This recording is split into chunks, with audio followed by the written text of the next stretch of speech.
एक स्तर तक हम लोग भक्त होते हैं और एक स्तर के ऊपर जब हम चले जाते हैं तो हम फिर हमारा नामकरण होता है गोपी के रूप में।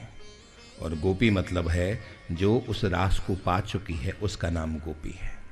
और गोपी किसी स्त्री पुरुष के शरीर का नाम नहीं है, गोपी एक भाव दशा का नाम है। भक्ति करते करते करते करते जब आपको ये भी पता न चले कि मैं पुरुष हूँ या स्त्री हूँ, जब आप उस स्थिति में पहुँच जाते हो, उस स्थिति का नाम रास है। हमारे अंदर जन्म जन्मांतरों से इतनी जड़ता आ चुकी है, हम सब कुछ भूल सकते हैं, लेकिन हम स्त्री हैं कि पुरुष हैं ये कभी नहीं भूलते। बोलते हैं आप यहाँ हो तो आप स्त्री पुरुष हो, आप विदेश चले जाओ तो आप स्त्री पुरुष हो, आप सोए हो तो आप स्त्री पुरुष हो, जग जाओ तो आप। सपने में किसी स्त्री ने अपने आप को पुरुष रूप में देखा है? किसी पुरुष ने अपने आप को स्त्री देखा है? यानी सपने में भी हम अपनी आइडेंटिटी नहीं भूलते हैं, अपने आप को हम नहीं भूलते हैं। हम स्त्री हैं कि पुरुष हैं ये हम कभी नहीं भूलते हैं। लेकिन भक्ति करते करते एक दशा ऐसी आती है जहाँ हम न स्त्री रह जाते हैं न पुरुष रह जाते हैं, सिर्फ गोपी रह जाते हैं। उस स्थिति का नाम है रास। रास कोई साधारण चीज नहीं है, रास कोई स्त्री पुरुष के मिलन का नाम रास नहीं है, रास किसी नृत्य विशेष का नाम रास नहीं है। रास बहुत उच्चावस्था है। कितना मुश्किल है स्त्री और पुरुष को भूलना।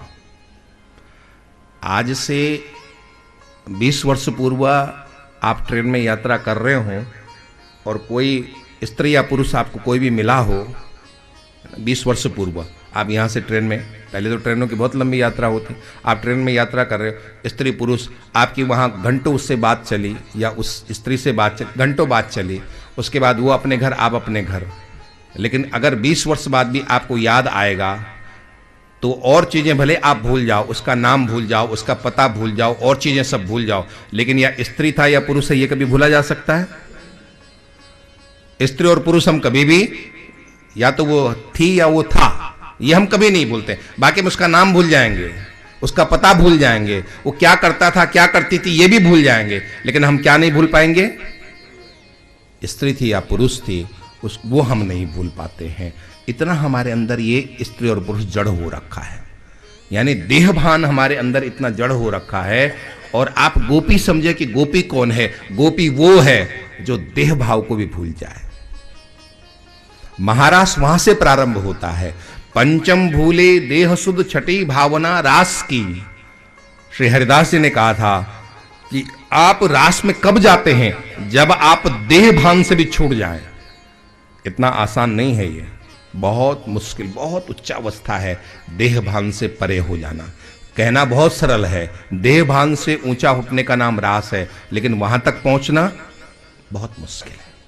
बहुत कोई पहुंच पाता है। भाग्यवान कोई पुरुष निरख होत कृतकृत्य, कोई भाग्यवान पुरुष ही है जो इस पर परमात्मा की पूर्ण कृपा हो जाए, वो भले वहां तक पहुंच जाए, अन्यथा वहां तक पहुंचना असंभव सा है। और नहीं पहुंचे ऐसी बात नहीं है। आज से 800 वर्ष पूर्व नरसिंह मेहता उस महाराष्ट्र में पहुंचे हैं, मीराबाई उस महाराष्ट्र में पहुंची है 500 वर्ष पूर्व। नहीं पहुंचते ये बात नहीं है, पहुंचे हैं, लेकिन बिरले लोग पहुंचे हैं। कोई पहुंचा, हर कोई नहीं पहुंच सकता है।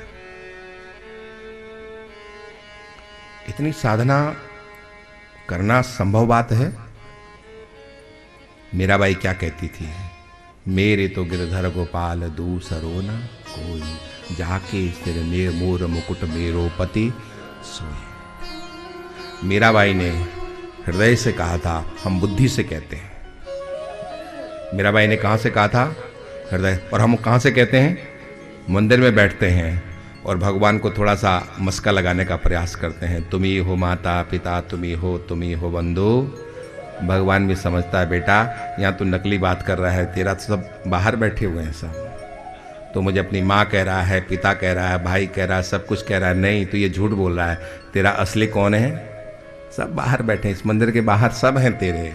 यहाँ तो इतना भोला बन करके आ रहा है तो इतना भोला है नहीं।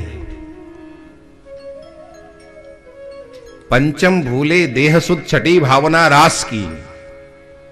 आप जब देह सुध भी भूल जाते हैं फिर आप उस महारास में सम्मिलित हो पाते हैं।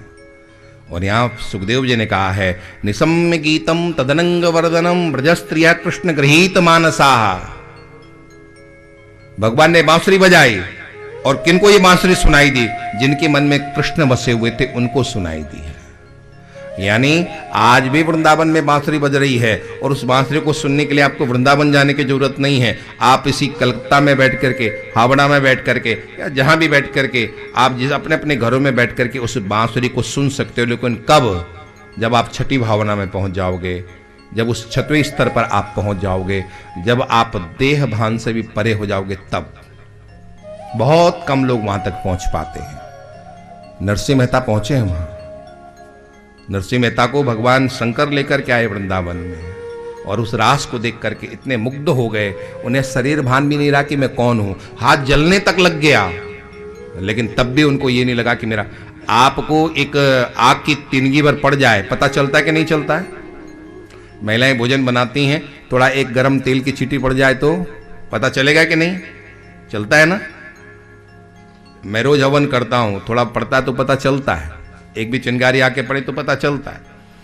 लेकिन वहां पूरा का पूरा हाथ जलने लग गया।